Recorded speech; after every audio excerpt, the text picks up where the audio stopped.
Okay, I'm doing what I can uh, without a way to really set the camera up. I realize you probably can't see me, even though I've tried to position the camera as far away from me as possible. But like I've always said, this video is not about what you see, it's about what you hear. And I'm sorry if you don't see what you want to see, but too bad. I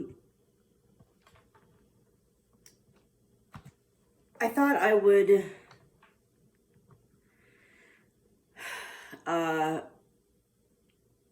here I am again, rambling in a video, even though I've taken notes. This video is about,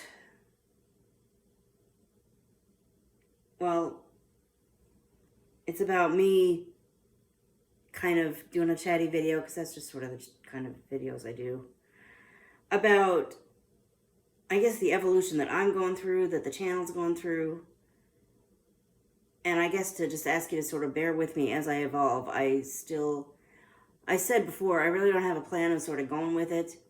I guess this is kind of expounding on that, but I wrote down some notes on my little machine here that kind of go into more detail about what I want to talk to you about this kind of thing.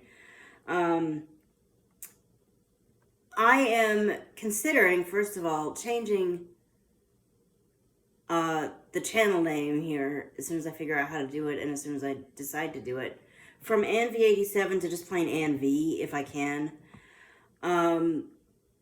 Whatever businesses I have, I want them to be like under the personal brand umbrella of AnV. AnV Transcription, that's the business that I have now. AnV, whatever else I come up with. I guess I just feel like AnV Transcription is something to start with. AnV Transcription might be something that I can maintain even, but I'm not sure that AnV Transcription is what I really want to do for the rest of my life either. But I created AnV Transcription out of almost desperation. I mean, at the point I was desperate. I felt desperate to quit my job and have something to fall back on. And I still want to quit my job and have something to fall back on. It's a great job, but I just want to, I just want to leave the go into work and work certain hours lifestyle that comes with being an employee. And that's going to mean I'm going to have to go into business for myself. And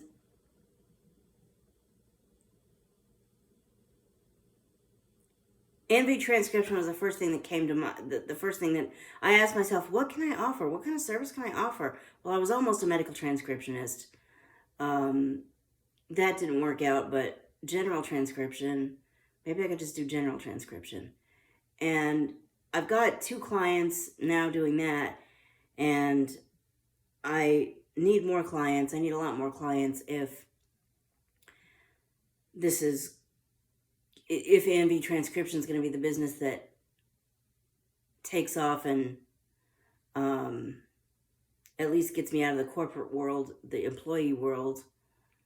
But like I said, I'm not sure that's going to be the long-term business. But whatever the long-term business is, I want it to be AnV something. And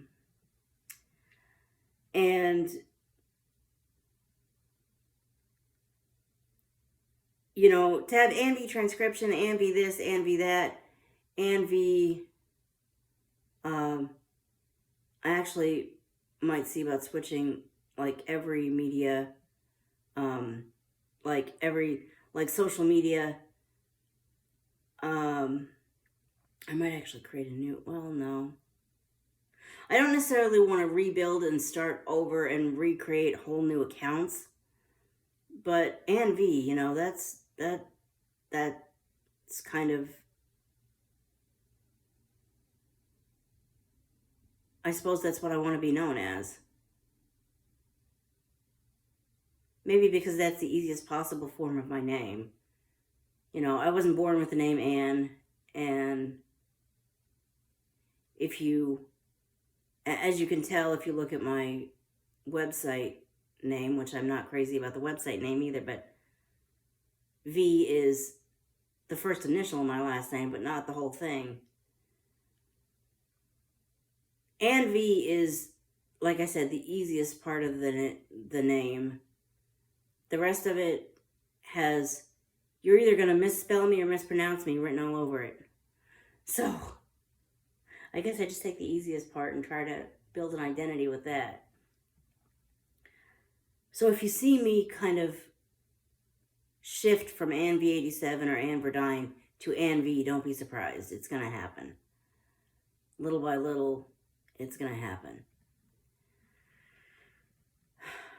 The next thing I want to say is that YouTube is an outlet for me. Will it ever make me money? I don't know. But I'm using it as an outlet as I find my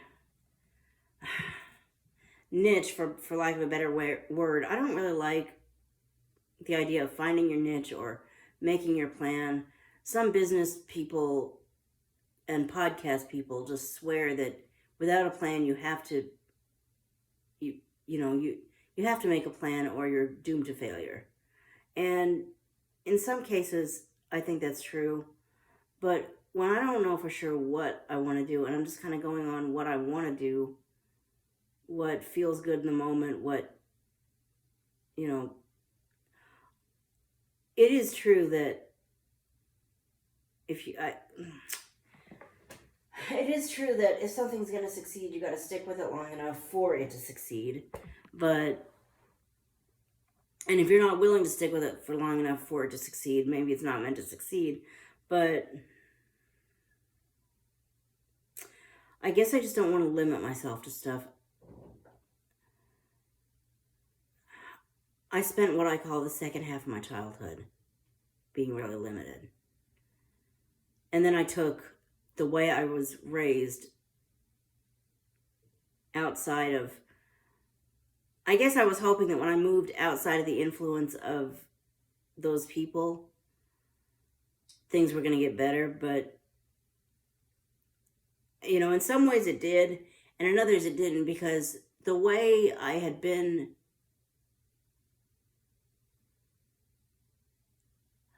dealt with just moved with me because I had internalized it and I did it to myself. Sometimes still do it to myself. It's a practice to learn how to be nice to yourself when you've spent so long not being treated nice in certain aspects that you assimilated it into your own self-treatment and do it to yourself.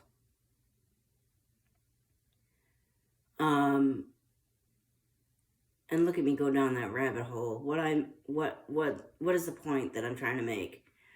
I was faced with a lot of limits, and I don't want to limit myself to a certain thing. And therefore, when I think about making a plan, I think about do this and nothing else. Well, that's not how I want to live my life, really.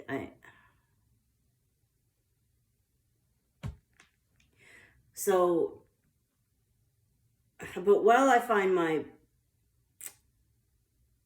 I don't mean niche even, I mean perfect platform. Until I find my perfect platform,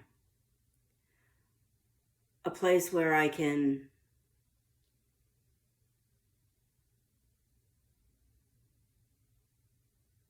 a place with the uploading ease of YouTube, but the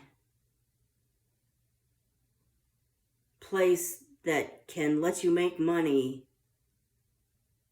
without a lot of effort and without caring what the screen looks like. Frankly, not a video platform or not something that insists on video. Until I find that perfect platform, it either doesn't exist or I haven't found it yet. Or if it does exist, if I have found it, I haven't looked at it enough to really make it work for me. I'm using YouTube as an outlet, uh, uh,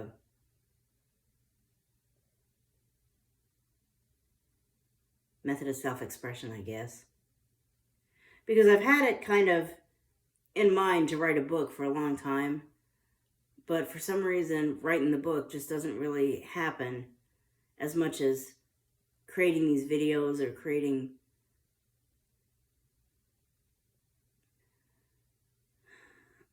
audio blogs does.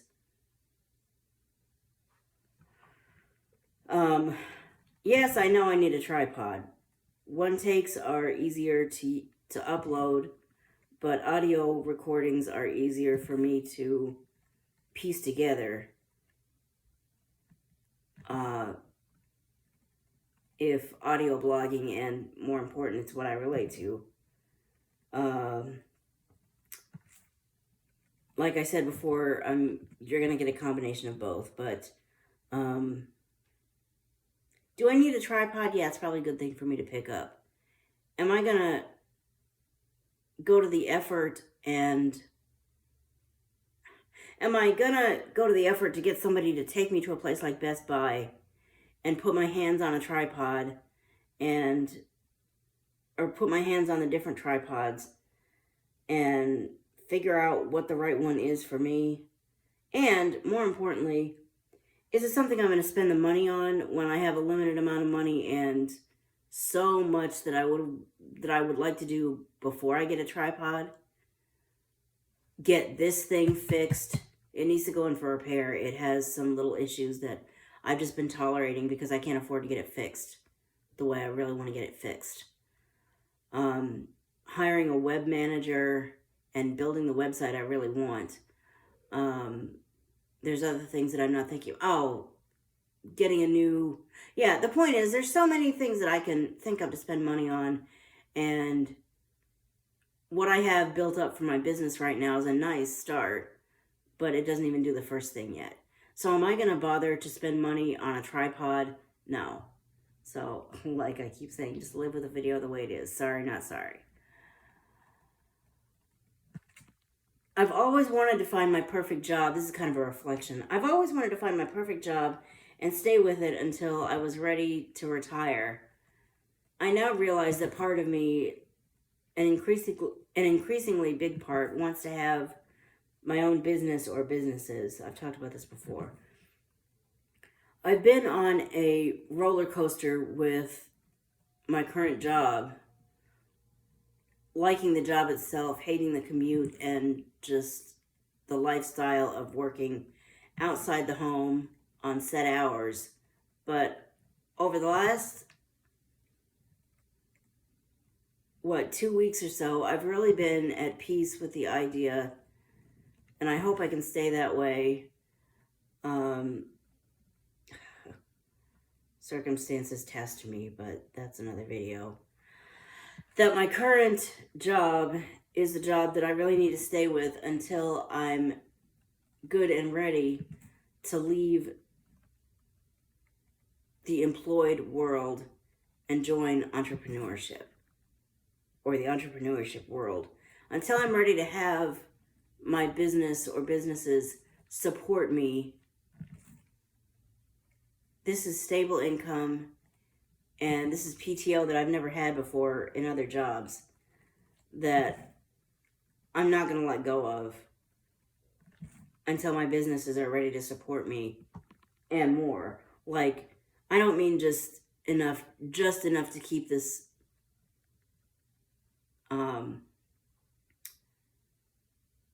apartment. I mean, enough to keep this lifestyle going that I have going and to save up. And shout out to my company's office coordinator. I've been calling her and her predecessors the receptionists all this time. They're really the office coordinators. I really hope we can hold on to you because it's really working out well. I've been so consumed with who am I going to get to drive me home from work that I haven't been willing to let my company help me.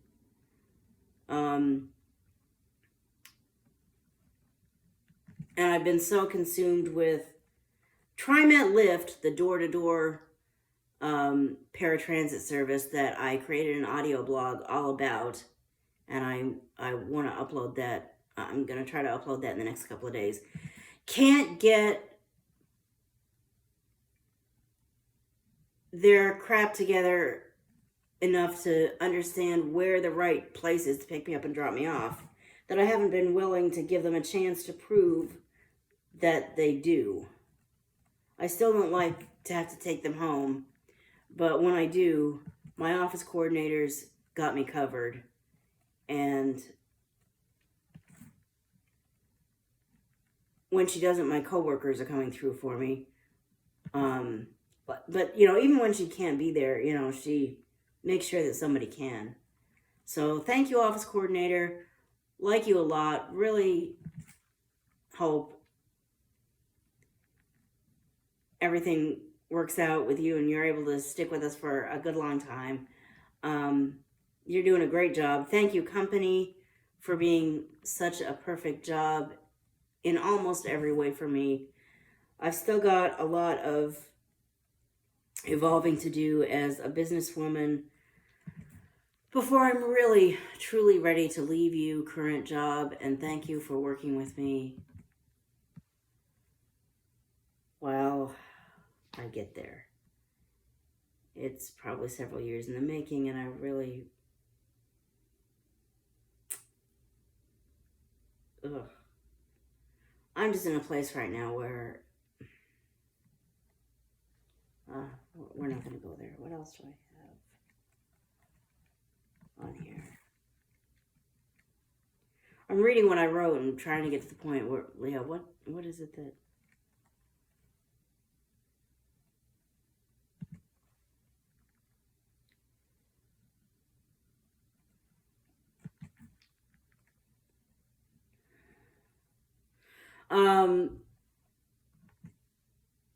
Could I quit my job right now if I wanted to? Yeah, I could. I could do it, but I won't.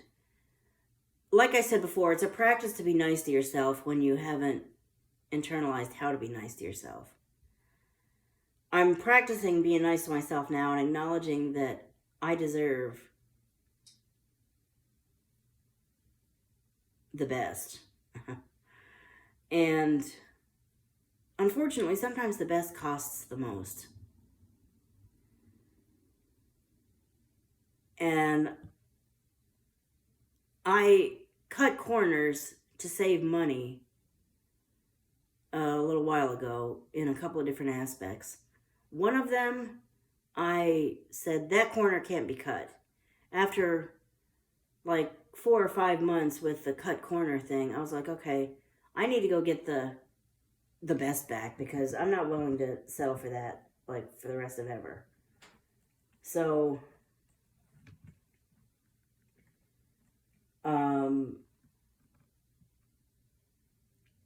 there's that, and then the other corner I cut, I'll probably end up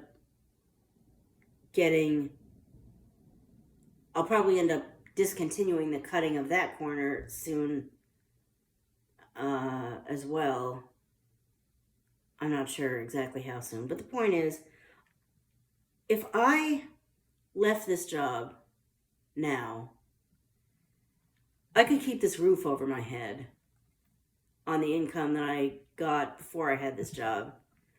And I could probably keep electricity and internet in this place with that income. But when I started trying to maintain some of the other things that I want, need, and deserve, I couldn't do it. I'd run out of money. So I need to really maintain the good until I can build the better. That means I need to stay with this job for as long as I can.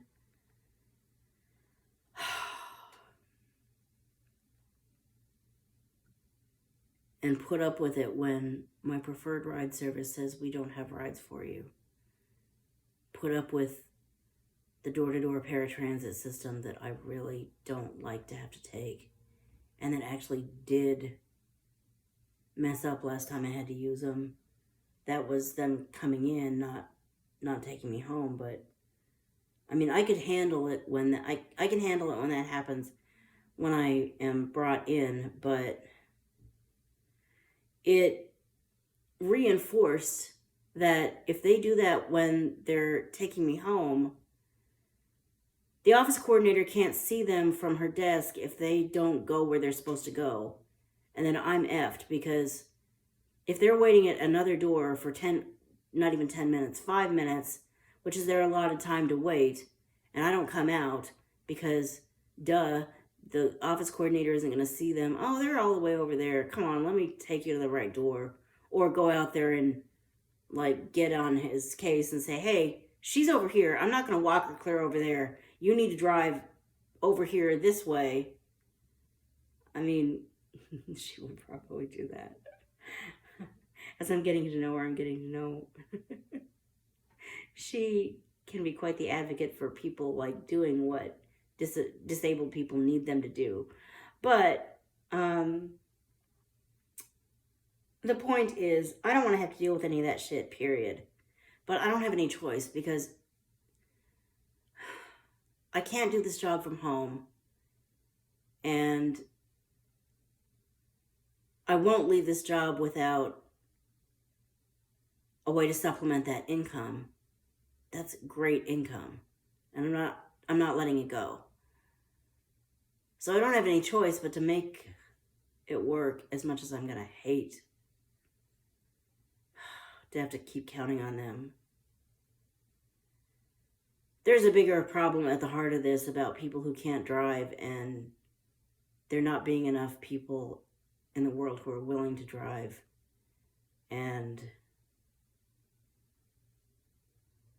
willing to help people. And there's just overall not enough drivers.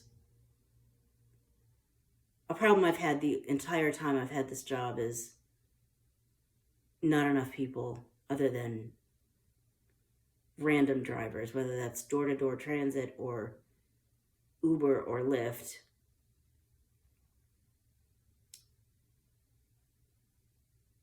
There aren't enough people who know me and know how to meet up with me and drive me, who are willing to drive me, for me to have somebody who knows me drive me every time I need a ride. So I just have to trust the system that is there, flawed though it is. The systems that are there, flawed though they are. And it's not something that I like to do, which is why when I'm not working, I am really shifting to more often than not get it delivered to me, as opposed to going to the store and buying it physically, like going in. I do have a post box that I do have to get rides to, but that's worth it when, I mean, the alternative is that stuff is delivered to my apartment, and I really don't trust, first of all, I don't trust the mail people to pay attention to, that says apartment 210, why are you putting it in apartment 316's mailbox, dodo head? You get that, and you also get me not being home, especially with my work schedule, and the apartment management doesn't take in packages. You know, they don't take responsibility for packages anymore. So, you know, there's really no one to leave it with. That's why I really need packages being dropped off at a building where someone is responsible for those packages. And getting a ride there is worth it, like maybe once a week or, you know, whatever.